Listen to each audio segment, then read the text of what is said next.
This episode is brought to you by Flex Dealer.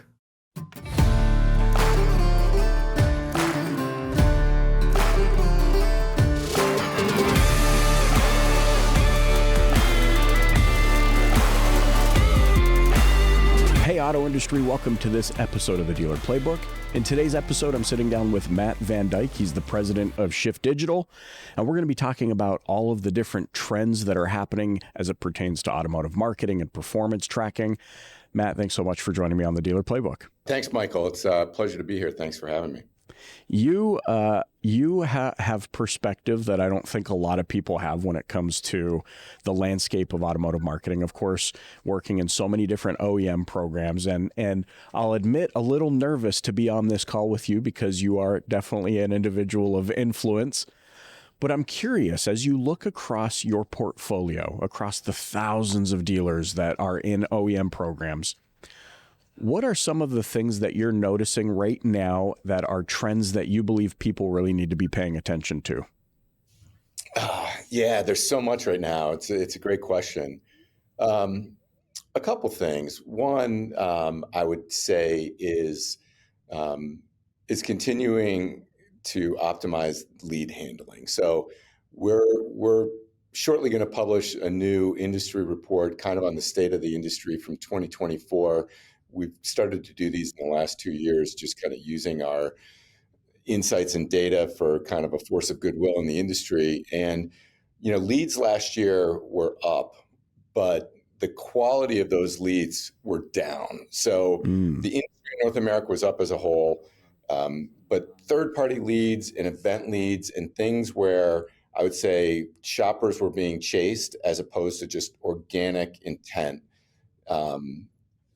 altered a little bit of the mix of what's happening in the industry. So with that, close rates were down because the quality of leads were down. And there was a continued shift away from form lead submissions into click-to-calls. So that gets to my point. 70% plus of your website traffic is mobile. And there's still an opportunity to really laser focus your website into mobile first call to actions. And if you are looking at your website and you're evaluating it on your desktop with your website platform partner, don't pull out your phone and look at it the way most of your customers look at it. Right. And then make sure your vehicle detail page call to actions include click to call. And so that's kind of number one. And then number two, are you measuring your phone performance like you're measuring form lead performance and things like that. So that's one key thing I would say we're focused on right now is just kind of helping our clients with that focus and that process. A second area is kind of on media. So one of the other trends that we're going to report on is vehicle detail page views in North America were up 39% last year. And that's a mind-boggling number. Yeah, part of it is because of continued increased availability, but really by the end of 2023, availability for most brands was kind of back to fully stocked shelves. The bigger thing is that it's the media mix of traffic that is going to vehicle detail page views. So one of the biggest things is PMAX has made shifts, and it's kind of that black box approach of sending traffic somewhere, and they shifted sending more and more of that traffic to vehicle detail page views.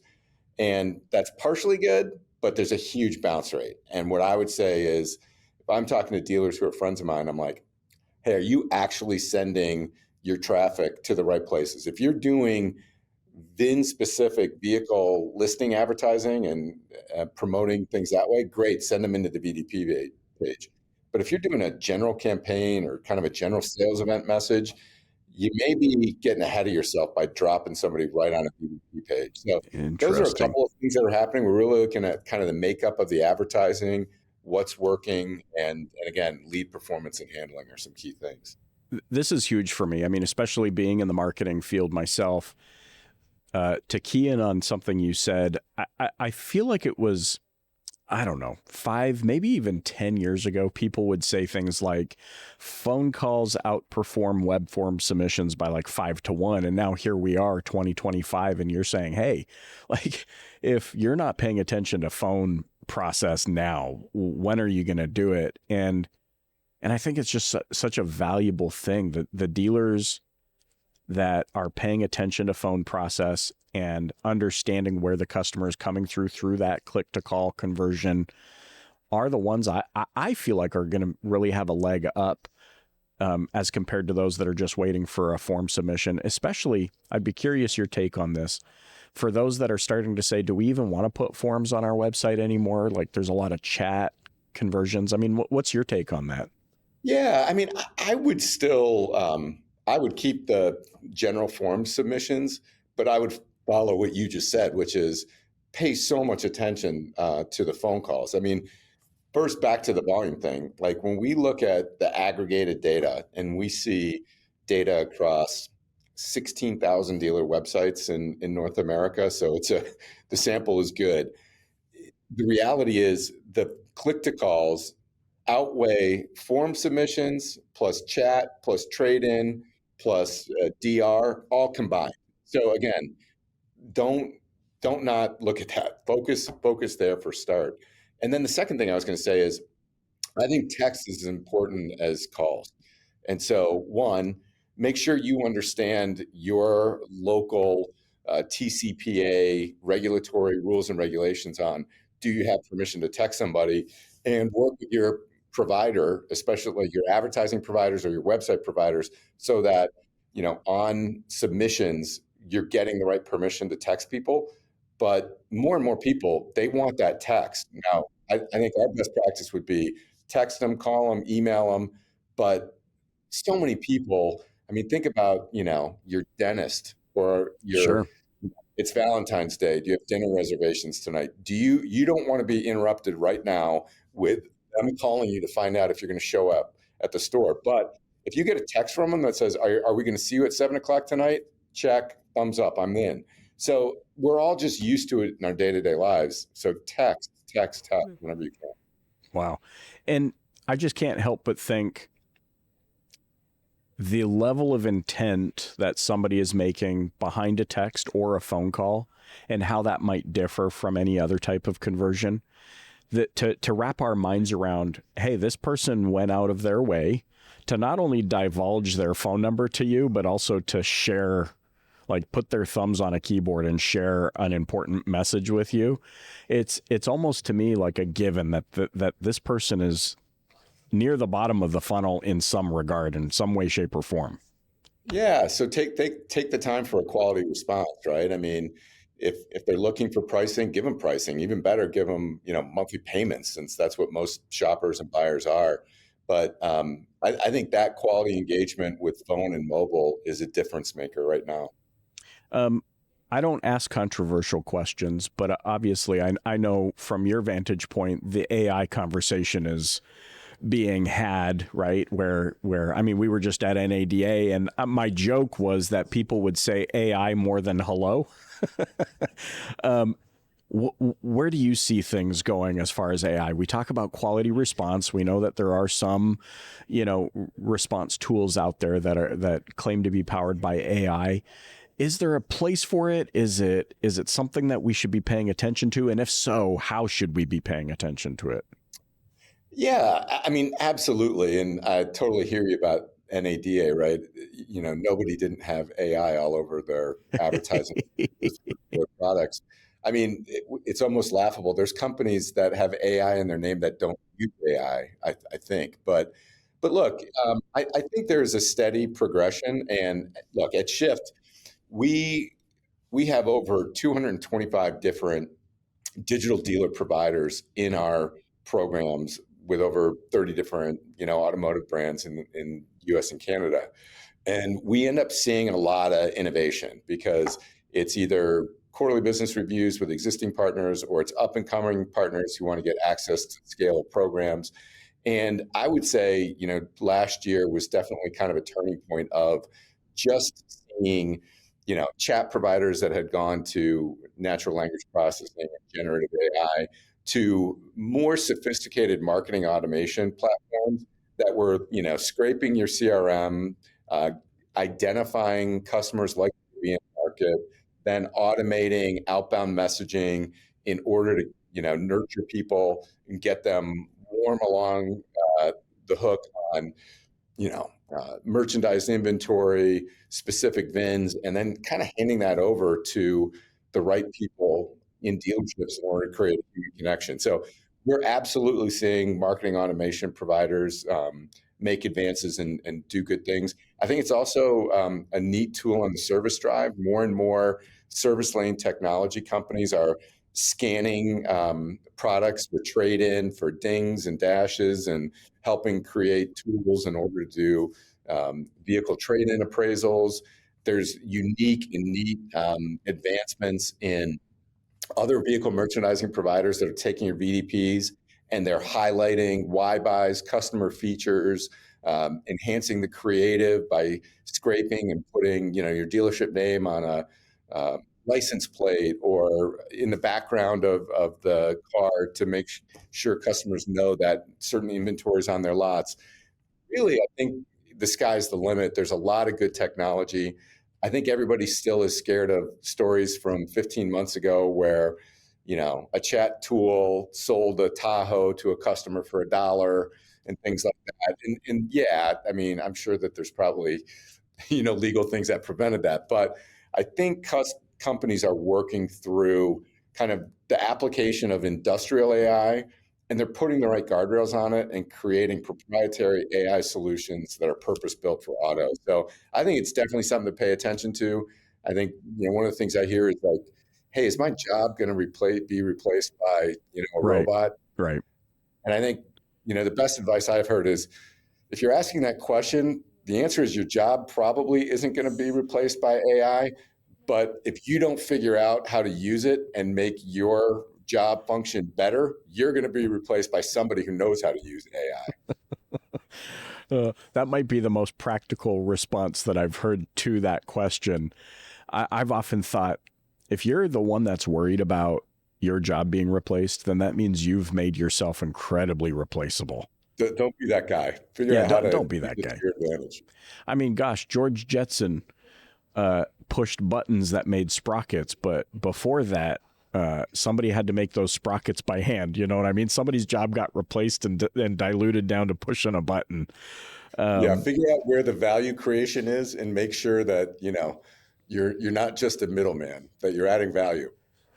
The undertone to what I'm hearing here is that while AI is definitely something to pay attention to, we still need to get a job done, and we need performance to be there. And almost, and this is the way I read into it, is if you're the individual that thinks you just need the tool and it's going to do the thing for you, then that's probably the misaligned position to be in. We're still talking about real humans having to do real work in order to sell vehicles, sell more in fixed, improve F&I operations and processes. What's your take? Hey, does your marketing agency suck? Listen, before we hop back into this episode, I know you know me as the host of the Dealer Playbook, but did you also know that I'm the CEO of Flex Dealer, an agency that's helping dealers capture better quality leads from local SEO and hyper-targeted ads that convert? So if you want to sell more cars and finally have a partner that's in it with you that doesn't suck, visit flexdealer.com. Let's hop back into this episode. Yeah, I mean, absolutely. I mean, there is no complete easy button that says, this is just going to do it for you and you're going to replace the practitioners.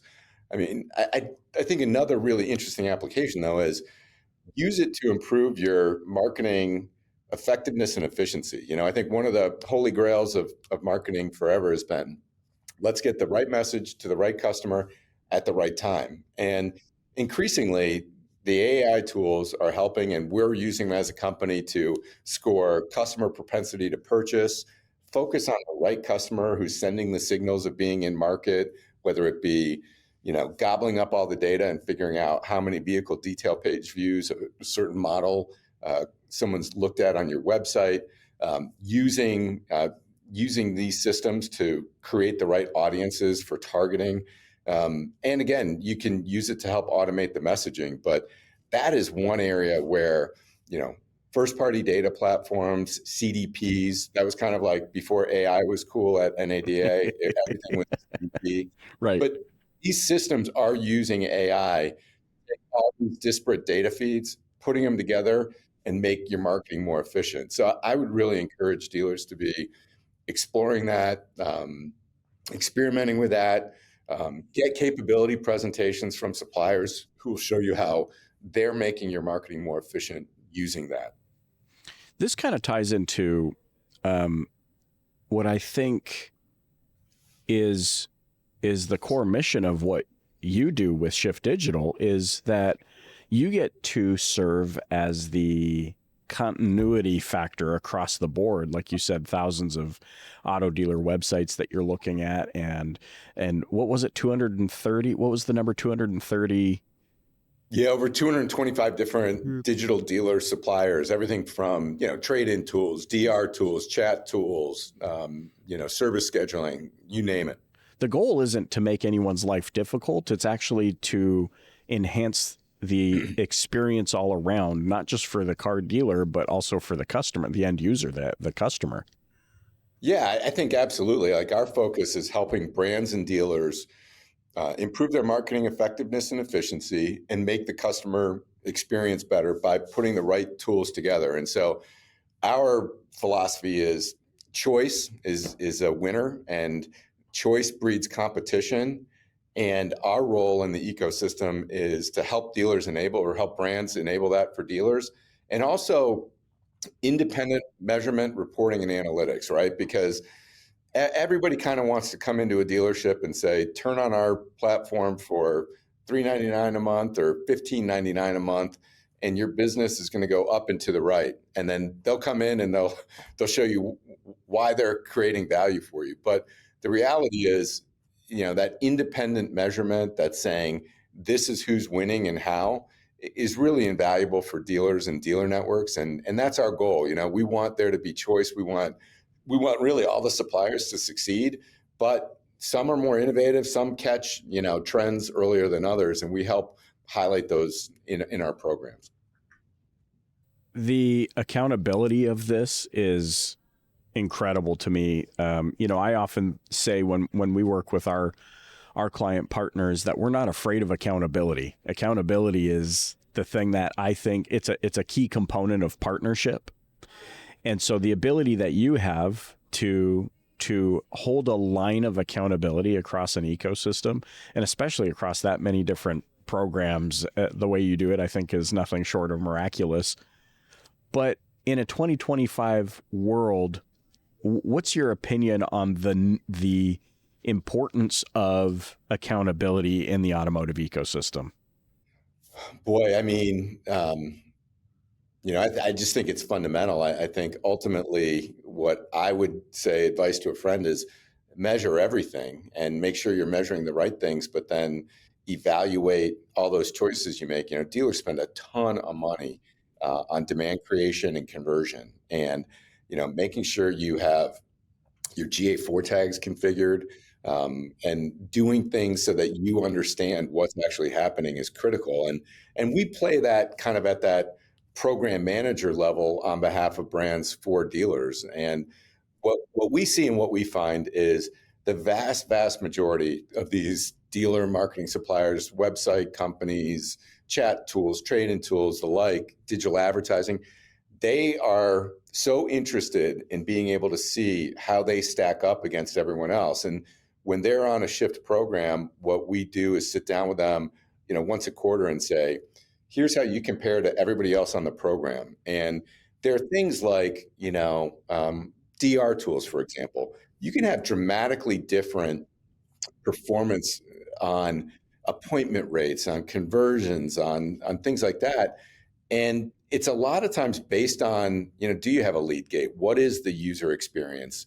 And these independent companies, they don't have a great source of understanding how they compare to somebody else unless they're getting independent measurement. And so we're able to provide that, and we're able to see really smart companies innovate, change, and get better for dealers based on the data we're able to provide them.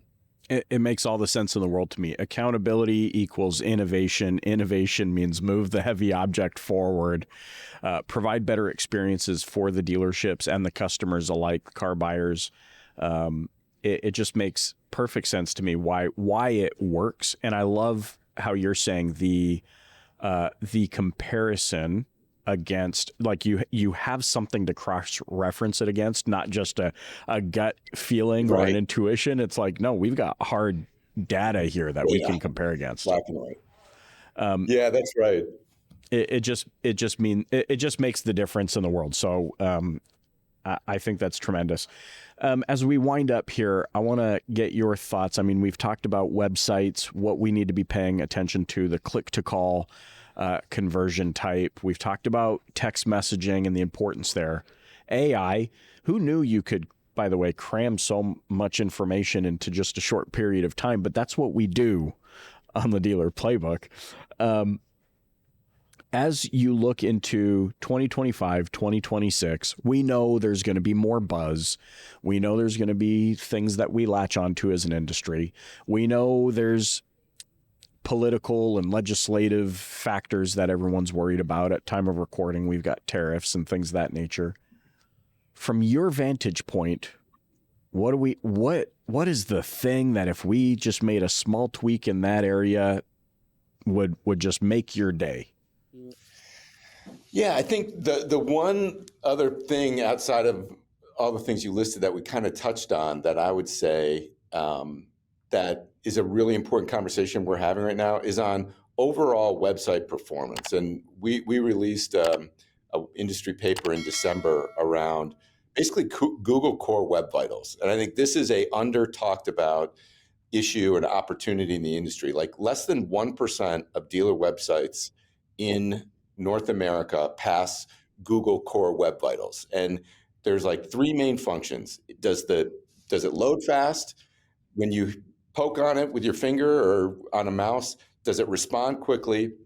And does the layout shift because elements are loading? And getting those three things right and fast is a underreported opportunity. And here's the thing, you can't just go to your website provider and say, speed up my website, because they're going to say, well, the DR tool that's loading is really clunky, or all these other widgets you've loaded on there, right? We've overcomplicated and loaded them up, and then we put huge images and videos and things like that. So it really takes dealer, brand, tool provider, web provider, program manager working together to fix this. There's some interesting new technical SEO solutions that are helping, but I think focusing on how your website is performing is huge. You know, the study we put out showed that of every $100 of advertising that's sending traffic to a dealer website, $30 is basically paying for the leaky bucket of bad conversion, bounce rates from customers being dissatisfied with the load time. So if I leave you with anything, this is something you should become familiar with. Any dealer listening, basically Google pagespeed.web.dev, and you'll get Google's tool that is basically let you put any URL in, mobile or desktop, the page you're on or the domain, and find out how your website performs. And then have the right conversation with your provider about how you can make things go faster, increase customer experience, increase conversion, rank higher, better for organic search, and just improve your performance by fixing that leaky bucket.